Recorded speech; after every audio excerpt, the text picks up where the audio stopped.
Leute, herzlich willkommen zu dem neuen Video hier bei The Wrist Guy und einen wunderschönen Mittwoch wünsche ich euch. Willkommen in der letzten Folge des vierteiligen Psycho Specials. Wenn ihr die anderen 3 Teile noch nicht gesehen habt, macht das unbedingt. Ich verlinke sie unten in der Videobeschreibung.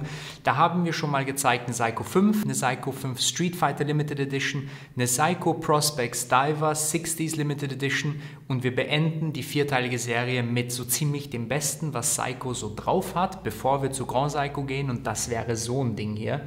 Das ist die Psycho Prospex Marine Master und ich denke eine richtig geile Alternative zu dem Ding hier. Die Psycho Prospex Marine Master ist so ziemlich das High-Endeste High-End, was ihr so von Psycho kriegen könnt, kurz bevor ihr bei Spring Drive und so weiter ankommt. Also die gibt es auch mit High Beat Movement und so weiter. Und ich finde genau diese Uhr so geil, weil sie eben sehr stark einer Hulk eigentlich ähnlich sieht. Oder ich denke, das ist so ein bisschen Psychos Meinung zur Hulk eigentlich, zu diesem ganzen Hulk-Thema. Und man sieht das eigentlich auch relativ deutlich hier, wenn man diese 2 Uhren einfach mal nebeneinander legt. Aber Psycho kopiert nicht einfach die Hulk, sie hat einfach auch ein grünes Design, aber der Rest ist all Psycho. Und ich finde, diese Uhr ist in manchen Aspekten geiler als eine Hulk. Wir beginnen einfach mal mit dem Gehäuse und da sieht man schon, wo bei Psycho eigentlich das Geld hinfließt. Wir haben hier ein sehr, sehr dickes Gehäuse. Die Uhr hat nominal gesehen über 43 mm, aber wir haben ein Lack-to-Lack von ca. 50 mm. Das heißt, die Uhr trägt sich am Arm ungefähr so groß wie eine Sub. Ein Haken gibt es aber, die Uhr ist verdammt dick. Finde ich aber eigentlich ganz geil, weil es halt eine dicke, fette Taucheruhr ist.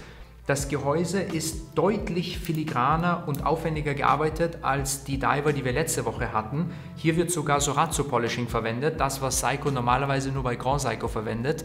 Das heißt, Sorazzo, da sitzt so ein Typ da, der poliert diese Kanten mit Hand so glatt, dass ihr im Prinzip einen Text spiegelnd auf dem Gehäuse lesen können. Also das Gehäuse wird praktisch wie ein Spiegel.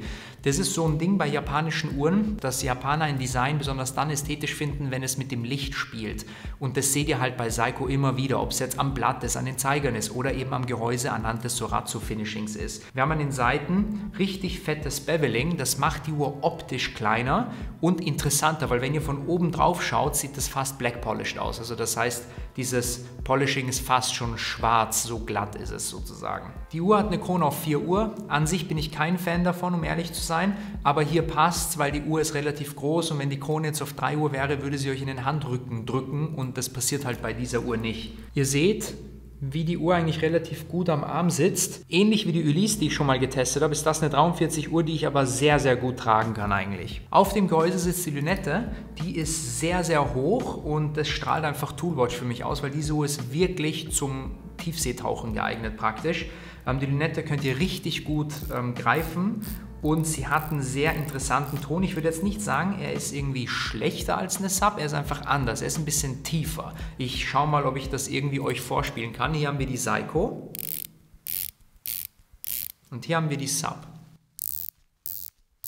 Ja, ein bisschen anders. Ich würde eben nicht sagen schlechter oder besser, sondern einfach nur ein bisschen anders. Das Inlay von der Lünette ist diesmal in Keramik, also wir haben hier keine Alu, kein Stahl, sondern kratzfestes Keramik und das Dreieck auf 12 Uhr leuchtet natürlich. Wir haben hier grünes und zwar sehr, sehr satt dunkelgrünes Keramik verbaut. Es erinnert fast schon an so einen Dollarschein eigentlich. Das Ziffernblatt ist etwas, was ich bei Psycho richtig geil finde und Psycho, die haben einfach Ziffernblätter drauf. In jeder Preisklasse hauen die geile Blätter raus. Diese Uhr hat ein grünes Blatt, es ist Sunburst, aber es ist kein gerades Sunburst Richtung außen, sondern es ist so ein rundliches Sunburst, sodass die Uhr eigentlich Schattierungen hat, als wäre das Ziffernblatt kugelförmig.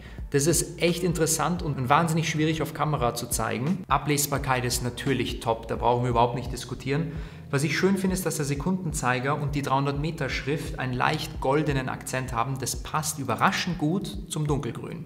Und ja, die Uhr ist 300 Meter wasserdicht im Gegensatz zu den 200 des anderen Divers. Wir haben eine verschraubte Krone. Auf der Krone haben wir jetzt auch das Prospex-Logo. Hätte, finde ich, ein bisschen tiefer rein graviert sein können, anstatt nur oberflächlich drauf gelasert sein können. Vor allem bei diesem Preispunkt. Das Band ist auch deutlich besser gearbeitet als das andere Band. Es hat jetzt auch ein bisschen interessanteres Finish. Es hat glänzende Zwischenmittelglieder. Ich weiß nicht, wie man das nennt. Also diese Streifen hier in der Mitte sind glänzend. Die Schließe ist rein optisch immer noch typisch Psycho, fast ein bisschen billig, aber die Funktionalität ist da und das ist sehr, sehr interessant. So sieht die Schließe aus.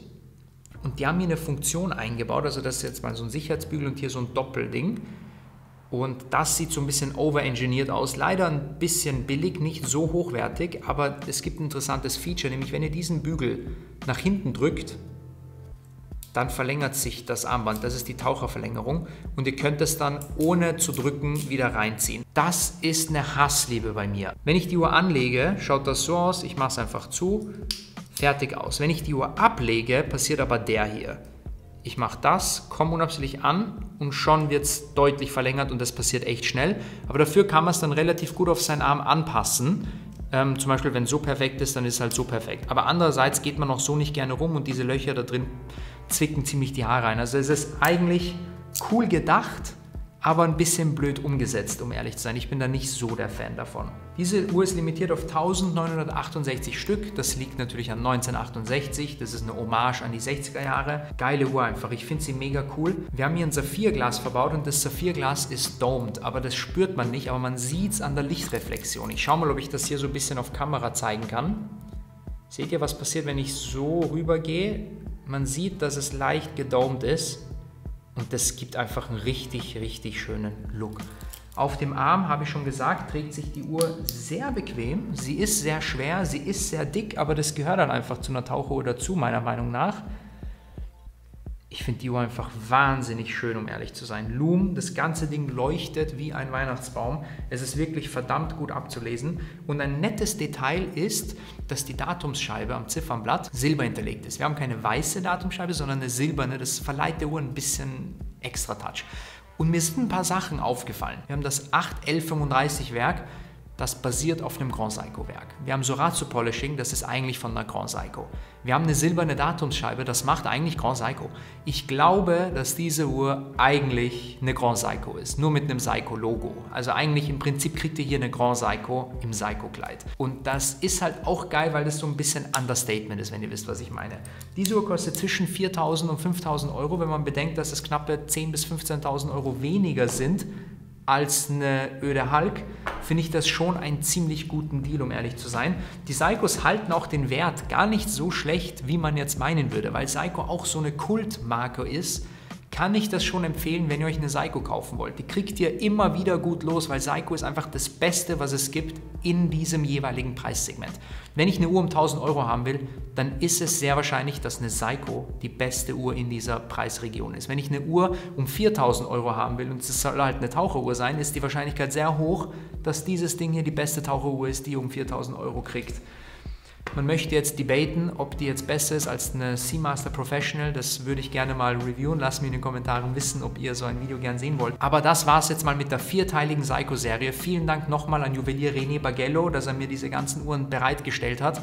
Super netter Typ, wenn ihr Seiko sehen wollt. Wie gesagt, von Seiko 5 über Seiko Prospex, Diver, Marine Master, alles durch die Bank weg. Besucht René Bargello hier in Wien in der Taborstraße. Er ist auch online, auch auf Instagram. Schaut da einfach mal vorbei und lasst euch beraten. Ich hoffe, euch hat diese 4-teilige Serie gefallen. Lasst mir Likes und Abos da und wir sehen uns dann im nächsten Video. Bis dahin. Ciao, ciao.